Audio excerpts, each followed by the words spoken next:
Abrimos nuestras Biblias al libro del profeta Isaías, capítulo 40. Isaías, capítulo 40.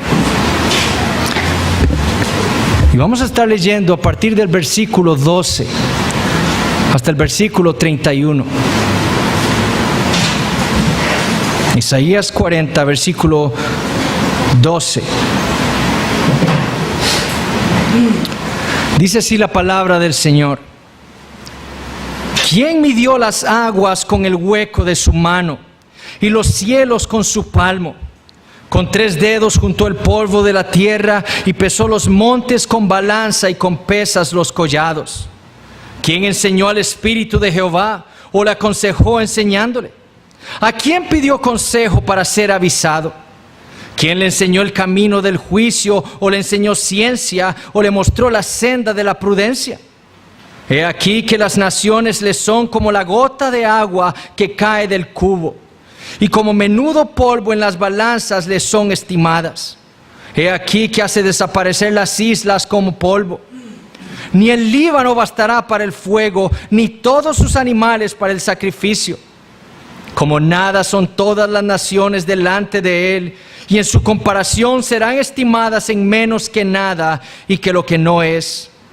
¿A qué pues haréis semejante a Dios? ¿O qué imagen le compondréis? El artífice prepara la imagen de talla, el platero le extiende el oro y le funde cadenas de plata. El pobre escoge para ofrecerle madera que no se apolille. Se busca un maestro sabio que le haga una imagen de talla que no se mueva.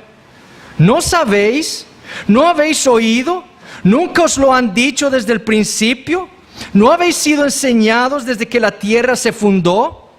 Él está sentado sobre el círculo de la tierra, cuyos moradores son como langostas. Él extiende los cielos como una cortina, los despliega como una tienda para morar. Él convierte en nada a los poderosos y a los que gobiernan la tierra hace como cosa vana. Como si nunca hubieran sido plantados, como si nunca hubieran sido sembrados, como si nunca su tronco hubiera tenido raíz en la tierra.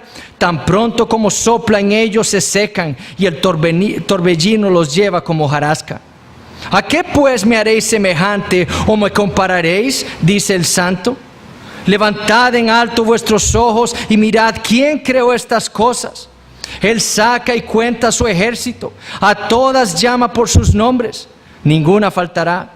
Tal es la grandeza de su fuerza y el poder de su dominio. ¿Por qué dices, oh Jacob, y hablas tú, Israel? Mi camino está escondido de Jehová y de mi Dios pasó mi juicio. ¿No has sabido, no has oído que el Dios eterno es Jehová, el cual creó los confines de la tierra? No desfallece ni se fatiga con cansancio, y su entendimiento no hay quien lo alcance. Él da esfuerzo al cansado y multiplica las fuerzas al que no tiene ningunas. Los muchachos se fatigan y se cansan, los jóvenes flaquean y caen, pero los que esperan a Jehová tendrán nuevas fuerzas. Levantarán alas como las águilas, correrán y no se cansarán, caminarán y no se fatigarán. El tema que fue escogido para la conferencia de este año, las doctrinas de la gracia, es un tema sumamente importante para la iglesia de nuestros días. Y el tema de las doctrinas de la gracia, la importancia de ellas radica en la íntima relación de ellas con el mensaje del Evangelio. De hecho, para hombres como Charles Spurgeon, uno de los más grandes predicadores bautistas del siglo XIX, estas doctrinas, decía él, son segura y ciertamente la verdad de Dios como ha sido revelada en Jesucristo. No hay tal cosa, decía él, como predicar a Cristo y a Él crucificado, a menos que prediquemos las doctrinas de la gracia. Ese famoso tulip, como se le conoce a estas doctrinas de la gracia, que declara la incapacidad humana para alcanzar la salvación aparte de la gracia soberana de Dios, que declaran la elección incondicional de un pueblo por parte de Dios para su gloria, que declaran la eficacia del sacrificio de Cristo para salvar, no para hacer de la salvación una mera posibilidad, sino para salvar a ese pueblo que Dios eligió, que declaran que cuando Dios desea salvar a un pecador es imposible que éste se le resista, y que declaran finalmente que todos aquellos en los que Dios inició la buena obra perseverarán en esa fe hasta el final. Esas doctrinas no son otra cosa que un resumen, una guía y un compendio del Evangelio bíblico. Y ahí la importancia de estas doctrinas de la gracia.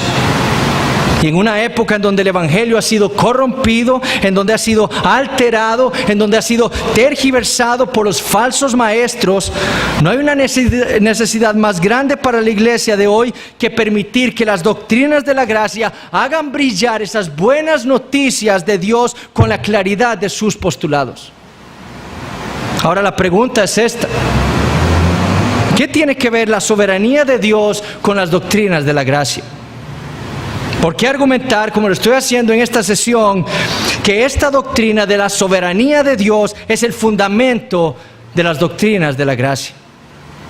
Bueno, mi punto es este: todo en nuestra vida depende de nuestro entendimiento de Dios. La manera en la que nosotros entendamos a Dios marcará la manera en la que nosotros vivimos. La manera en la que entendamos a Dios va a determinar la manera en la que nosotros le adoremos. La manera en la que nosotros entendamos a Dios se va a manifestar en la forma en la que nosotros trabajemos. Todo en nuestra vida depende de nuestro entendimiento de Dios. Es por ello que Juan Calvino, uno de los más grandes reformadores del siglo XVI, inició su institución de la religión cristiana enseñando acerca de Dios. Y en el primer capítulo del libro 1, él afirmó lo siguiente: casi toda la suma de nuestra sabiduría, que de veras se debe tener por verdadera y sólida sabiduría, consiste en el conocimiento que el hombre debe tener de Dios. En eso se basa nuestra sabiduría. Ese, decían los reformadores, es el principium essendi, el fundamento esencial de toda teología, el conocimiento de Dios.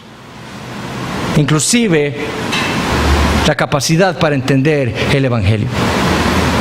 En otras palabras, si nosotros queremos entender el Evangelio, si queremos adorar a Dios correctamente, si queremos vivir como es digno de ese llamamiento con el que fuimos llamados, como le dijo Pablo a los Efesios en Efesios capítulo 4, debemos tener un correcto entendimiento de Dios. Porque como dije, todo en nuestra vida depende de nuestro entendimiento de Dios. Todo. Y si las doctrinas de la gracia, esta teología que hemos abrazado nosotros, porque estamos convencidos de que es la doctrina bíblica, son la guía para entender el Evangelio de la gracia de Dios, y si nuestro deber como cristianos es entender las buenas noticias de Dios, entonces la tarea principal de todos y cada uno de nosotros es tener un mejor entendimiento de Dios por sobre todas las cosas. Si usted quiere entender el Evangelio, es necesario que tenga un claro entendimiento de Dios.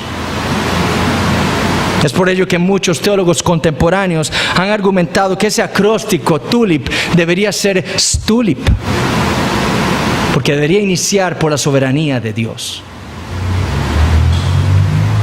Es por eso que deseo que estudiemos brevemente este pasaje que hemos leído en Isaías 40. Porque aquí el profeta nos muestra al menos 5 verdades de Dios para que nosotros como su pueblo lo comprendamos mejor.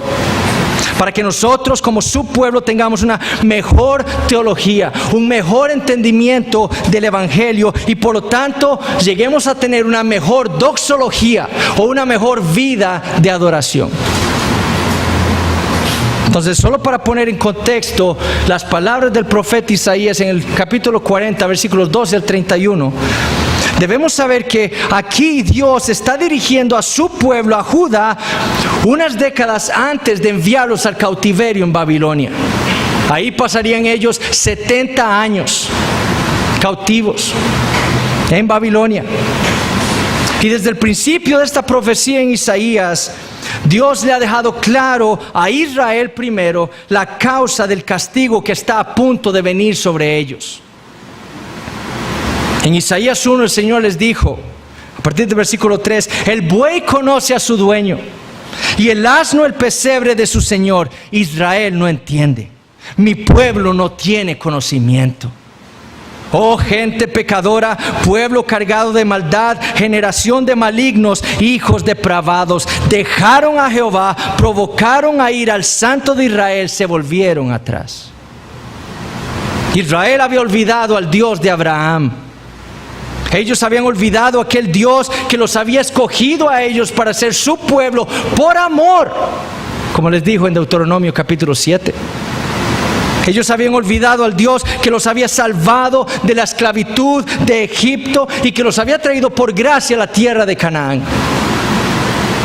Y en lugar de servirle, ellos hicieron lo malo ante los ojos de Jehová. Y como hicieron sus antepasados muchos siglos antes, en los tiempos de los jueces, olvidaron a Jehová su Dios y sirvieron a los Baales y a las imágenes de acera.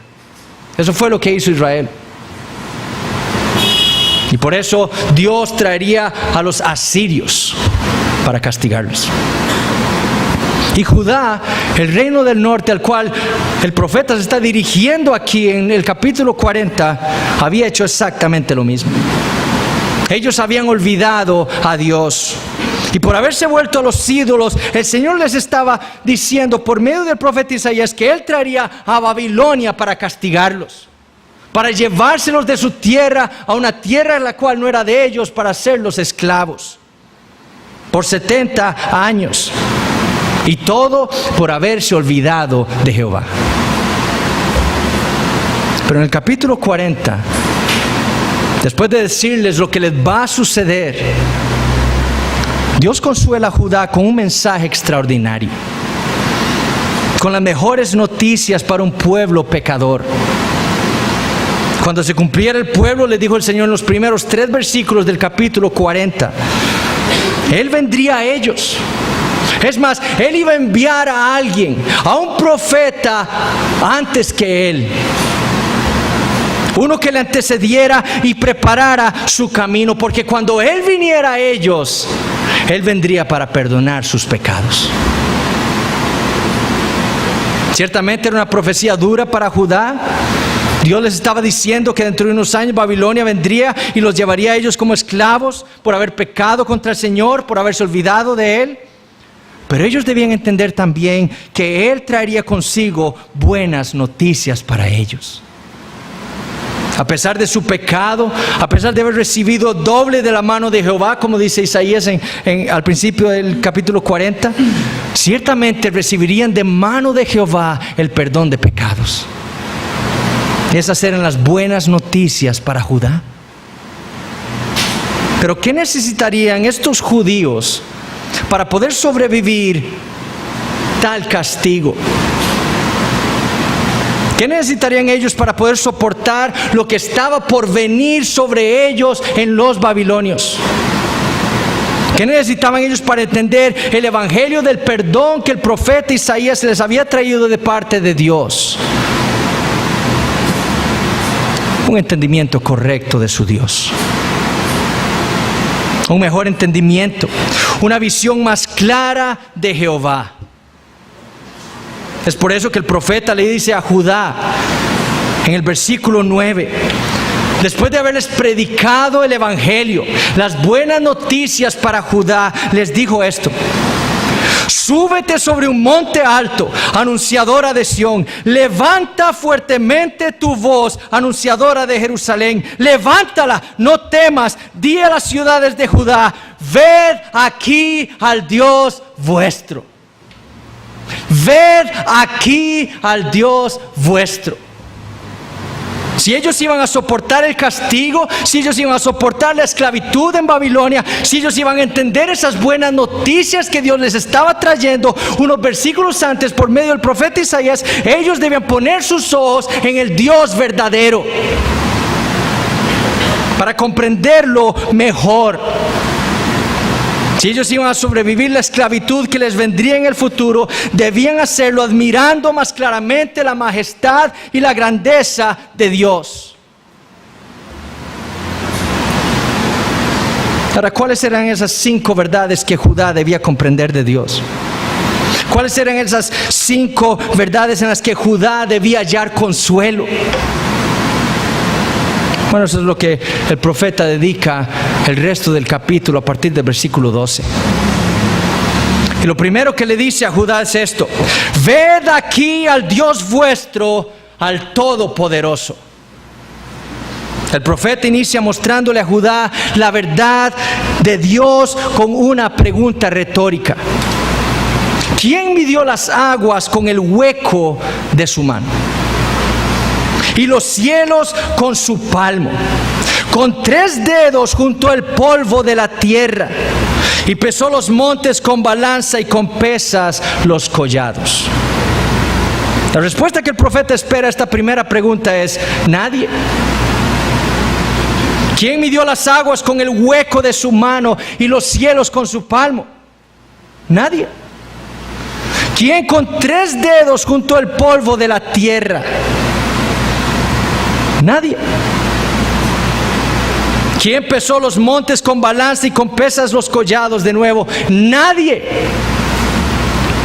No hay nadie con el poder para hacer todas esas cosas. Por lo menos no hay nadie entre los hombres, ni entre las criaturas en el mundo. Lo que el profeta desea que Judá entienda es que solo a Dios le pertenece tal poder. Y ese poder está basado en que solo Él es el creador de todas las cosas. Fue Él quien las habló, fue Él quien las hizo existir de la nada por el poder de su palabra. Y por lo tanto solo Él tiene el poder para manejarlas. Si crear fue como un juego de niños para Dios, lo mismo es el manejo de su creación. Toda el agua junta de la tierra cabe en el hueco de su mano. No de sus manos. Dios no está haciendo así, no, con el hueco de su mano. El cielo, la inmensidad del universo es medida por Dios con su palmo. Todo el polvo de la tierra es juntado por Dios con 3 dedos. Y los montes y los collados son puestos como en balanzas por Dios. Él los pesa y los coloca donde Él quiere para que el mundo dé vueltas y gire en orden, balanceado. Obviamente el profeta está usando lenguaje antropomórfico. Es decir, le está atribuyendo a Dios cualidades y miembros humanos. Él es espíritu. Él no tiene cuerpo. Pero el profeta lo hace para que nosotros, como sus criaturas, le podamos comprender. Podamos comprender su poder. Porque no hay nadie en el universo con tal poder, sino solamente Dios. Comparar entonces a Dios con alguna cosa creada es ilógico. Pensar que hay algo imposible para el Dios que tiene tal poder es una locura. Como le respondió Dios a Abraham cuando Abraham dudó de la capacidad del Señor de darle un hijo a él en su vejez, y de darle un hijo a él de una esposa que era igual de vieja que él y aún así estéril. Y Dios le dice: ¿hay para Dios alguna cosa difícil? ¿Hay algo para mí que sea difícil? Contaba un pastor inglés de una hermana que llegó a él una vez después de uno de sus sermones para preguntarle si ella debía orarle a Dios por cosas fáciles y cosas difíciles, o si debía orar solo por las cosas grandes en su vida. Y el pastor le respondió a esto: hermana, para Dios todas las cosas en su vida son pequeñas. O como exclamó Job: yo conozco que todo lo puedes. O como le dijo el ángel a María hablando de su parienta Elizabeth, quien tendría también un hijo que había concebido un hijo siendo estéril. Y el ángel le dice a María: porque no hay nada imposible para Dios. Qué consuelo sería para Judá entender del infinito poder de su Dios, especialmente para sobrevivir estos momentos tan duros que vendrían unos años más adelante, cuando un imperio mucho más numeroso y más poderoso vendría a ellos y se los llevaría presos. Pero este era su Dios, el Dios todopoderoso, para quien no había nada imposible. En Él debían resguardarse, en Él debían confiar, a Él debían ir en oración. Pero ¿por qué entonces hay algunos dentro del cristianismo que creen que el hombre es capaz de frustrar los planes de Dios? Porque es que hay algunos que enseñan que hay cosas que Dios quiere hacer, hombres a los que Dios quiere salvar, pero que les es imposible hacerlo porque los hombres se lo impiden. ¿Es este acaso el Dios del que profetizó Isaías? ¿Es este el Dios que podría alentar al pueblo judío para sobrellevar todo el peso de la angustia que estaba por venir a ellos? ¿Ese es el Dios de la Biblia? No, el Dios de la Biblia es el Dios todopoderoso, a quien nadie puede frustrar, quien tiene todo el poder y toda la capacidad para hacer todo lo que quiere. Como le dirá el mismo profeta Isaías más adelante al mismo pueblo de Judá en Isaías 43:13. Aún antes que hubiera día, yo era. Y no hay quien de mi mano libre. Lo que hago yo, ¿quién lo estorbará? O como le dijo en Isaías 46:10, mi consejo permanecerá y haré todo lo que quiero. Si Dios se propone hacer algo, lo hace.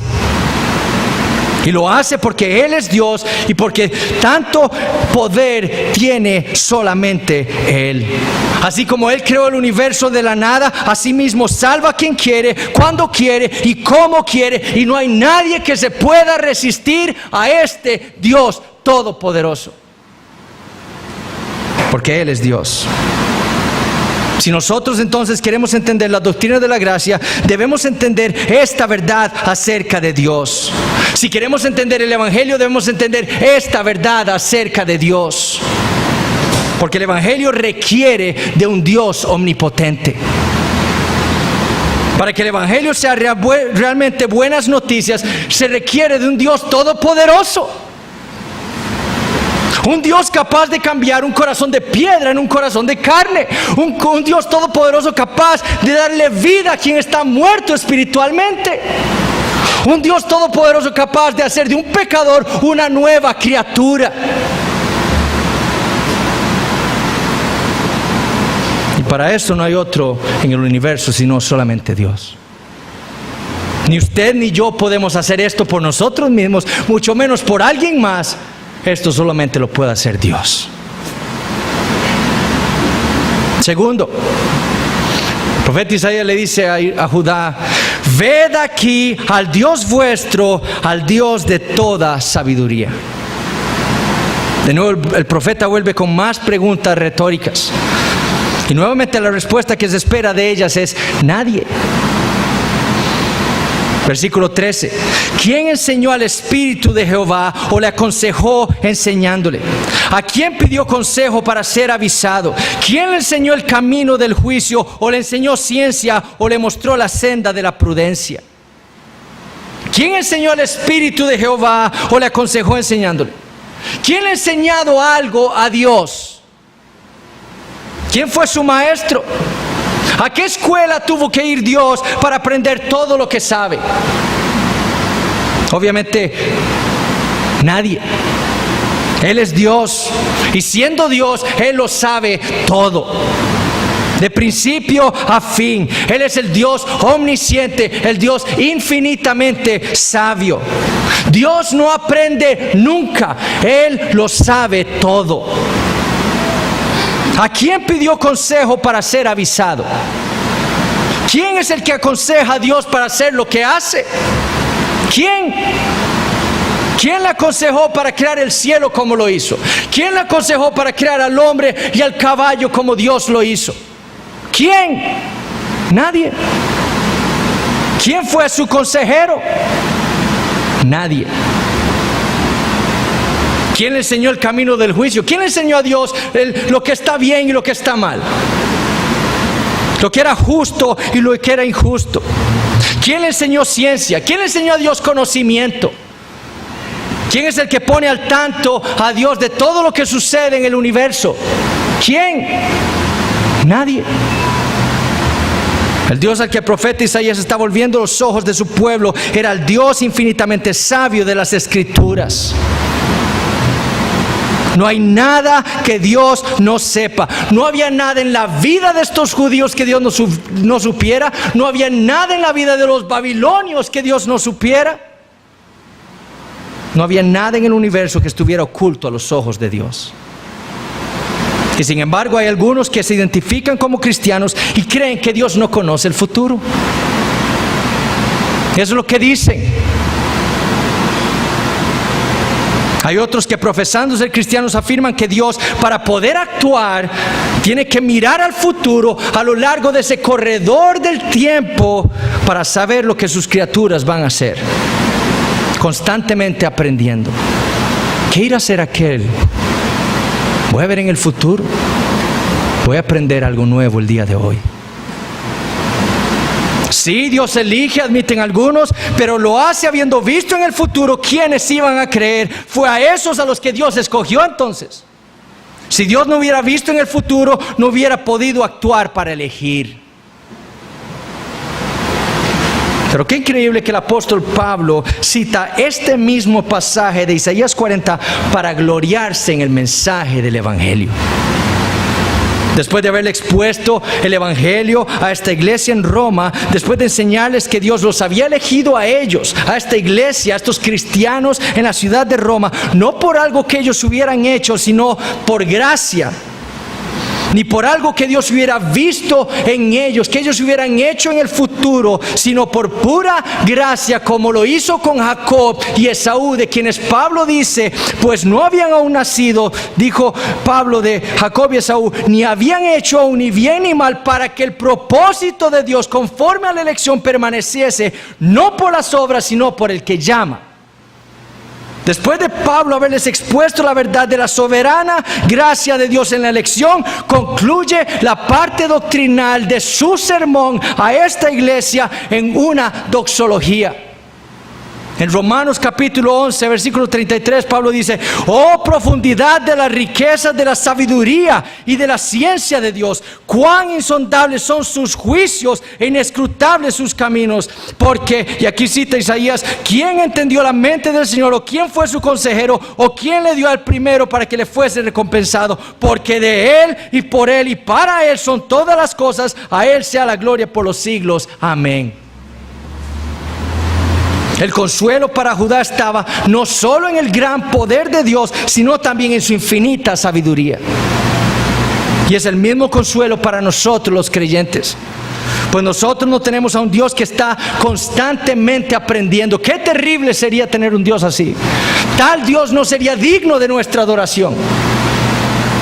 Necesitando estar constantemente mirando al futuro para ver qué es lo que van a hacer sus criaturas, para Él poder actuar. No, el Dios de la Biblia es otro. El Dios de la Biblia es infinitamente sabio, Él todo lo sabe.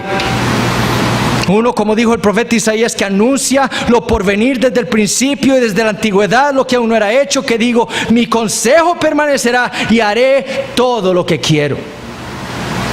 El Dios de la Biblia salva no porque haya visto en el futuro que un hombre fuera a creer, sino que los hombres creen porque ese ha sido el consejo o el decreto del Dios infinitamente sabio. Ese es el Dios que merece nuestra adoración. El Evangelio no solo requiere de un Dios todopoderoso, requiere de un Dios infinitamente sabio, con la sabiduría para crear tal plan de salvación como el que nos es mostrado en el Evangelio. Un Dios que está constantemente aprendiendo no es digno de nuestra adoración. Y gracias a Dios que ese no es el Dios de la Biblia. Tercera verdad. Ved aquí, dice el profeta Isaías, al Dios vuestro, al Dios incomparable.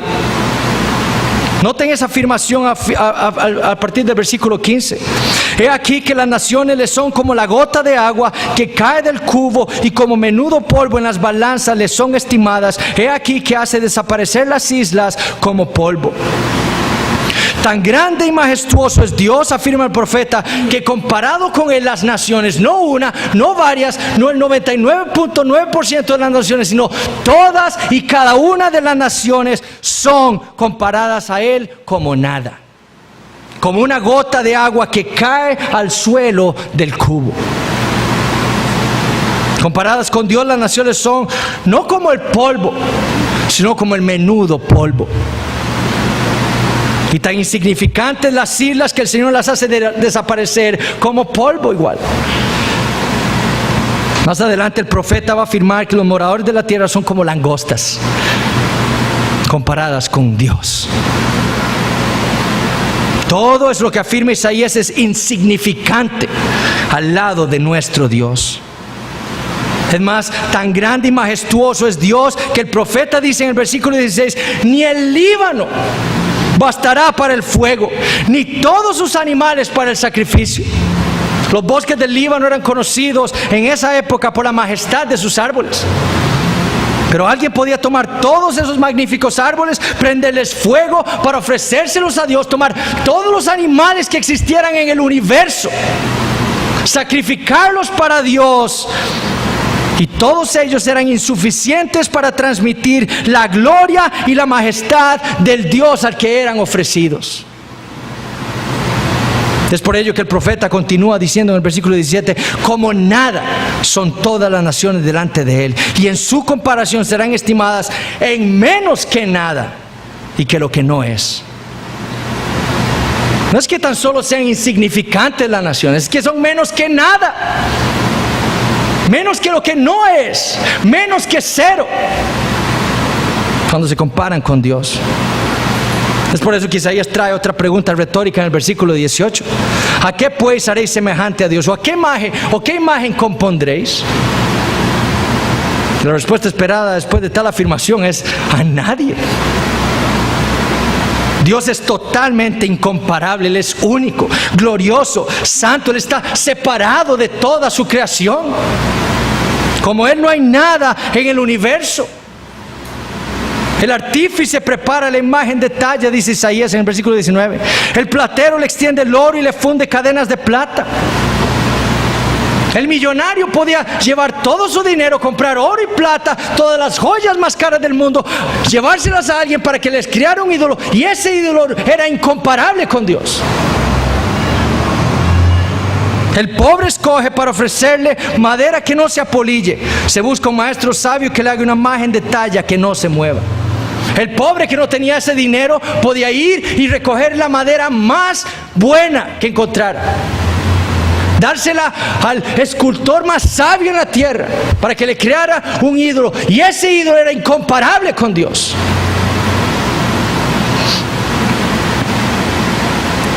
Eso fue lo que Dios hizo en Egipto en tiempos de Moisés. Uno por uno, desde la cobra hasta Faraón, Dios fue acabando con todos y cada uno de los ídolos de Egipto para demostrarle a su pueblo que Él era Dios. Que el Dios que los iba a sacar de Egipto era el Dios vivo y verdadero. El Dios verdadero no era Anuket, el Dios del Nilo, ni Geb, el Dios de la tierra, ni Heket, diosa de las ranas, ni Apophis, el Dios de las serpientes, y mucho menos Faraón, un mero hombre.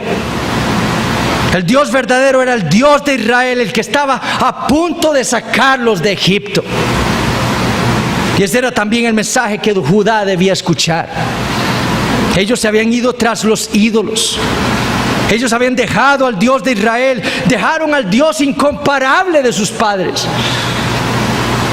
Como Eva, que en lugar de adorar a Dios le entregó su corazón a un vegetal.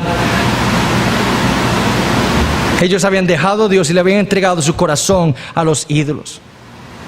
Y ese ha sido el principal problema de todos los hombres desde la caída. Pablo le dijo a la iglesia en Roma, acusando a la humanidad de pecado, y les dijo, profesando ser sabios, en Romanos capítulo 1, se hicieron necios y cambiaron la gloria del Dios incorruptible en semejanza y de imagen de hombre corruptible, de aves, de cuadrúpedos y de reptiles.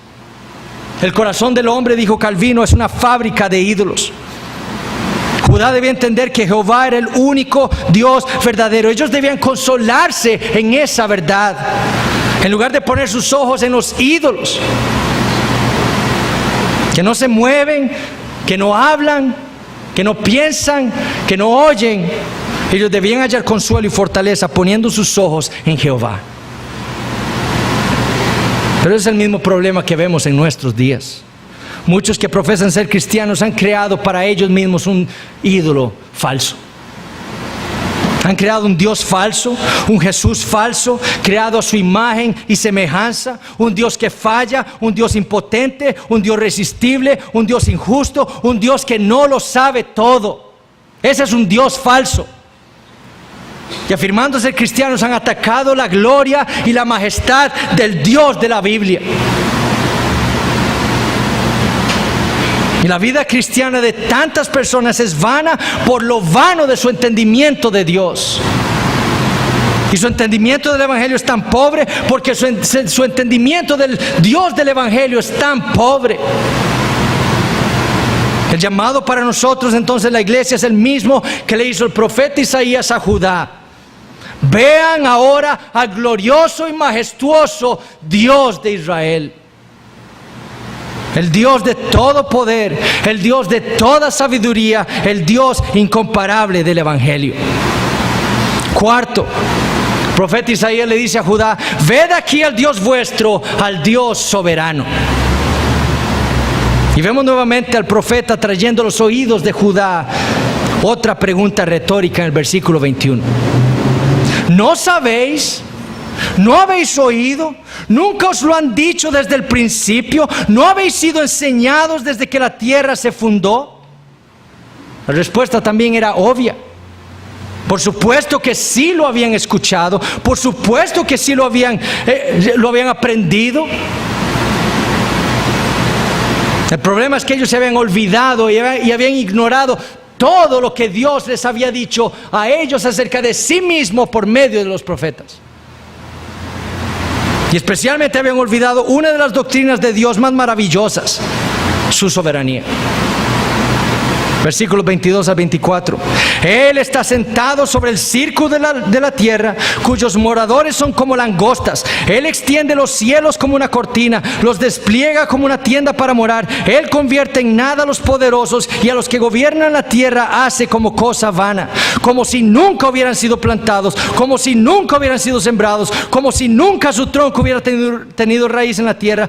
Tan pronto como sopla en ellos, se secan, y el torbellino los lleva como hojarasca. Lo que los judíos debían recordar era la realidad de que quien está en control del universo no es el hombre, no son los poderosos de la tierra, no son los presidentes, ni los reyes, ni los gobernantes, no eran los babilonios. Quien gobierna el universo es Dios. Él es el Dios soberano sobre toda la creación. Él rige todo lo que ha ocurrido, todo lo que ocurre y todo lo que ocurrirá en su creación. Noten que eso es precisamente lo que afirma Isaías. Él dice: Dios está sentado sobre el círculo de la tierra. Él está en su trono, y su trono está por encima de la tierra. Quien gobierna los asuntos que suceden en el mundo no es el azar, no es la suerte, no son las estrellas las que rigen los destinos de las personas, es Dios. Él está sentado sobre el círculo de la tierra. A.W. Pink escribió de esta doctrina lo siguiente: la soberanía de Dios es una expresión en otros tiempos generalmente entendida. Decir que Dios es soberano es declarar que Él es el omnipotente, el poseedor de toda potestad en los cielos y en la tierra, de modo que nadie puede frustrar sus consejos, impedir sus propósitos, ni resistir su voluntad. Es declarar que se enseñoreará de las gentes, levantando reinos y derrumbando imperios, y determinando el curso de las dinastías según le agrada. Decir que Dios es soberano es decir que Dios es rey, que Dios es Dios. Jonathan Edwards definió la soberanía de Dios de la siguiente manera: es el derecho absoluto e independiente de Dios de disponer de todas las criaturas de acuerdo a su propio placer. Y esto es lo que afirma Isaías, porque es precisamente lo que Dios dice de Él mismo en todas las Escrituras. A Moisés le dijo en Éxodo 4:11: ¿quién dio boca al hombre? ¿O quién hizo al mudo y al sordo, al que ve y al ciego? ¿No soy yo Jehová? ¿Qué suerte la de ese hombre fue si nació ciego? No, Dios lo hizo así. Pobre aquel hombre que nació mudo. ¡Qué suerte! No, Dios lo hizo así. después de haberlo castigado por presumir ser quien no era y por haber adquirido todas las cosas que tenía por su propio poder y no haber aceptado que fue Dios quien le dio todo lo que tenía, el rey Nabucodonosor tuvo que admitir lo siguiente en Daniel 4:35: todos los habitantes de la tierra son considerados como nada, y Él hace según su voluntad en el ejército del cielo y en los habitantes de la tierra, y no hay quien detenga su mano y le diga: ¿qué haces? La misma verdad la expuso el apóstol Pablo a los Efesios, cuando predicándoles el evangelio les dice: en Él asimismo tuvimos herencia, habiendo sido predestinados conforme al propósito del que hace todas las cosas según el designio de su voluntad. Cuando se le permitió tener una visión del cielo al profeta Isaías, ¿qué fue lo primero que vio? Isaías 6: a Dios sentado en su trono. Cuando al apóstol Juan se le permitió tener una visión del cielo, lo primero que vio fue un trono. Y él escribe en Apocalipsis 4:2: y al instante yo estaba en el Espíritu, y he aquí un trono establecido en el cielo, y en el trono uno sentado. En el versículo 8 de Apocalipsis 4, Juan nos informa quién fue el que vio: al Señor Dios Todopoderoso, el que era, el que es y el que ha de venir. Él es el que está sentado en el trono. Él es quien gobierna. Él es el soberano sobre todo el universo. Ese es el Dios verdadero, dice Isaías, ante quien los poderosos de la tierra son como nada, como la hojarasca que viene el torbellino y los sopla y se van, vuelan.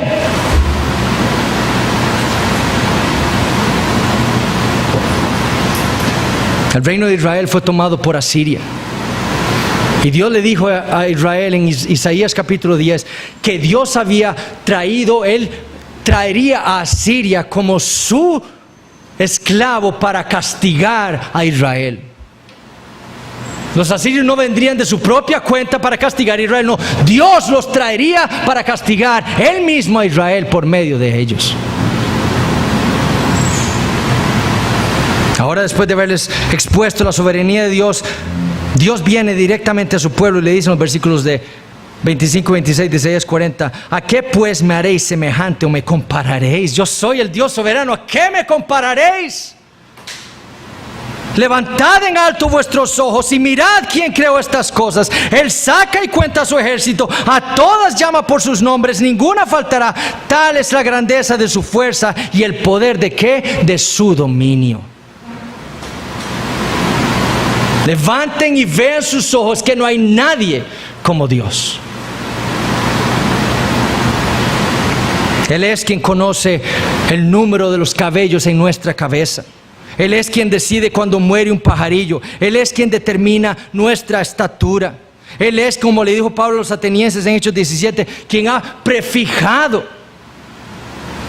el orden de los tiempos de los hombres y los límites de su habitación. Es Dios quien dirige todas las cosas que suceden en el universo. Miles Monroe, un pastor, murió recientemente, un hereje. Él enseñaba que Dios tenía que pedirle permiso al hombre para poder hacer algo en la creación. Ese no es el Dios de la Biblia. Nosotros somos costarricenses, vivimos aquí, vivimos donde vivimos. Somos venezolanos, vivimos donde vivimos porque Dios lo ha determinado así. Nacimos en el año, la hora, el día, los segundos en los que nacimos porque Dios lo determinó así. Nuestros padres son nuestros padres porque Dios lo determinó así. Creímos el evangelio porque Dios lo determinó así. No hay nada en el universo que esté fuera del control divino. Decía un pastor americano que no hay ni una sola molécula, lo más pequeño en el universo, que esté fuera del control de Dios, que sea rebelde a su voluntad. Si esa molécula existiera, Dios no sería Dios, porque dejaría de ser soberano. Él hace según su voluntad en el ejército del cielo y en los habitantes de la tierra. El corazón del hombre piensa su camino, dice Proverbios 16:9, mas Jehová endereza sus pasos. La suerte se echa en el regazo, mas de Jehová es la respuesta de ella. El universo no es un escenario, o no es el escenario de una batalla entre Dios y Satanás. Dos iguales batallando uno contra el otro. Eso es lo que creen muchos cristianos. El universo es el escenario del Dios todopoderoso, del único Dios vivo y verdadero. El diablo, como decía Martín Lutero, es el diablo de Dios. A Él le pertenece, Él es su criatura. Y le responde, por lo tanto, a Dios. Y tal Dios es el que necesita el Evangelio si va a hacer buenas noticias para los hombres pecadores como nosotros. Un Dios que está en control de todas las cosas, al que nadie puede frustrar, porque si Dios no es soberano, el Evangelio no puede salvar a nadie. Es por ello que las doctrinas de la gracia deben iniciar con la soberanía de Dios. Y quinto, el profeta Isaías le dice a Israel: ved aquí al Dios vuestro, al Dios de toda gracia. Noten cómo termina su argumento el profeta, versículo 27 al 31. ¿Por qué dices, oh Jacob, y hablas tú, Israel, mi camino está escondido de Jehová, y de mi Dios pasó mi juicio?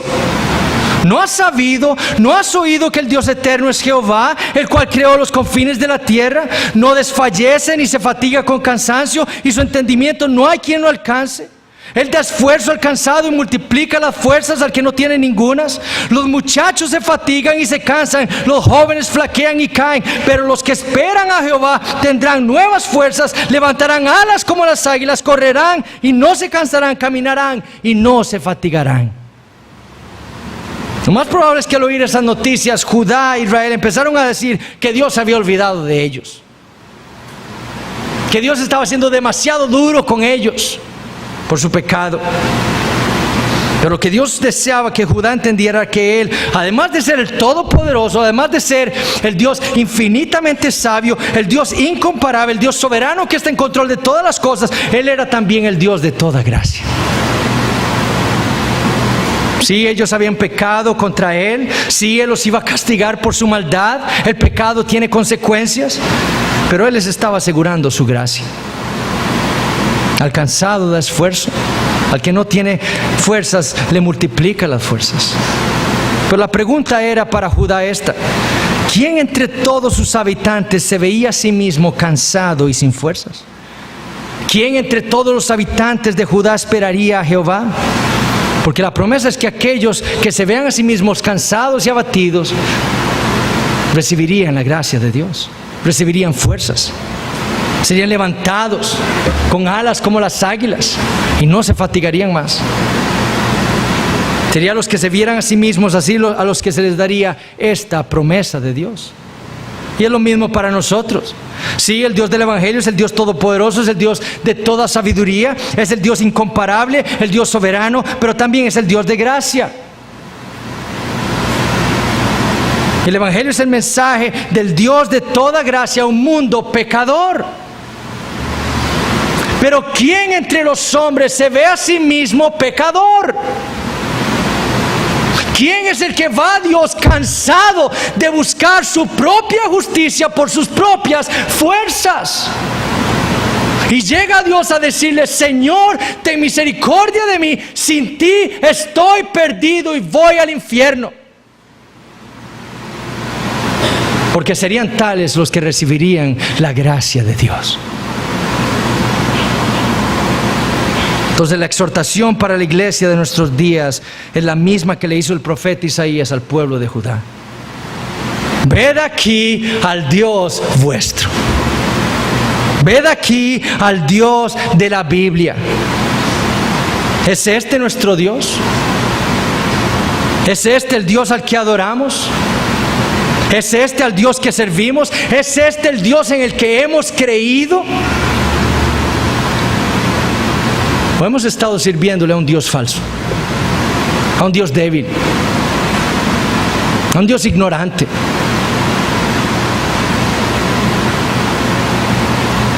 ¿Es este el Dios todopoderoso a quien nadie puede frustrar? ¿Es en este Dios omnisciente que conoce todas las cosas, que anuncia lo porvenir desde el principio, en el que hemos creído y al que adoramos y al que servimos? ¿Es a este Dios incomparable que está en control de todas las cosas, que hace en los cielos y en la tierra según su voluntad, al que nosotros adoramos? ¿Es a este Dios al que nosotros acudimos por gracia? ¿Es este nuestro Dios? ¿Qué tan grande y majestuoso es entonces su Dios? Esa es la pregunta más importante para la iglesia de nuestros días.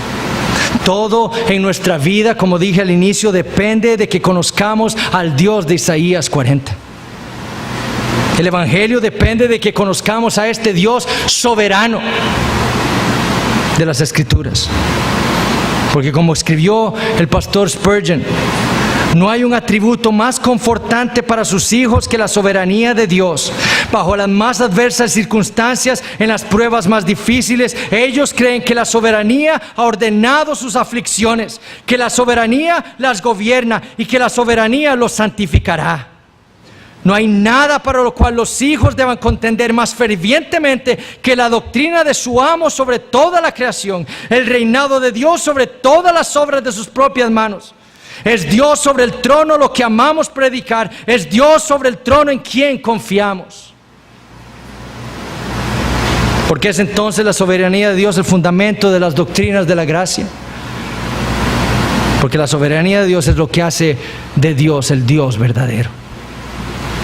Y si la soberanía es lo que hace que Dios sea Dios, como dijo Pink, entonces para poder entender la doctrina de la gracia, para poder entender el Evangelio, debemos entender al Dios soberano del que habla tan claramente la Biblia. La realidad es que nosotros nunca podremos comprender la terrible condición en la que está el hombre pecador si no hemos entendido la grandeza de Dios. Ni podremos comprender cómo es que ocurre la salvación del pecador, ni lo que Cristo hizo en la cruz del Calvario, ni cómo es que Dios llevará a la gloria a su pueblo si no tenemos un correcto entendimiento de Dios. ¿Qué tan grande es nuestro Dios, hermanos? ¿Qué tan grande es nuestro Dios? Y la Biblia nos dice a nosotros: ved aquí al Dios nuestro. Oremos. Señor Dios Todopoderoso, te damos gracias por tu palabra. Te damos gracias, Señor, por habernos mostrado tu grandeza, por habernos mostrado tu sabiduría, por habernos mostrado tu majestad, por habernos mostrado tu poder, tu soberanía y sobre todas las cosas tu gracia. Oh Padre, que tu pueblo hoy, por el poder de tu Espíritu Santo, llegue a entender aún mejor y más claramente quién eres tú. Que nosotros como tu pueblo podamos hoy adorarte más y mejor por haber entendido de tu palabra quién eres tú en realidad.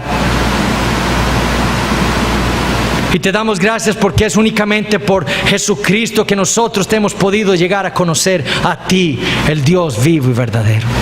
Gracias te damos por tu Hijo Jesucristo, a quien tú enviaste al mundo para morir por tu pueblo, para rescatarnos del pecado, para poder darnos a nosotros el nuevo corazón, los nuevos ojos, la nueva mente que nosotros necesitábamos para ser tuyos, para ser tu pueblo, para amarte a ti, para servirte a ti.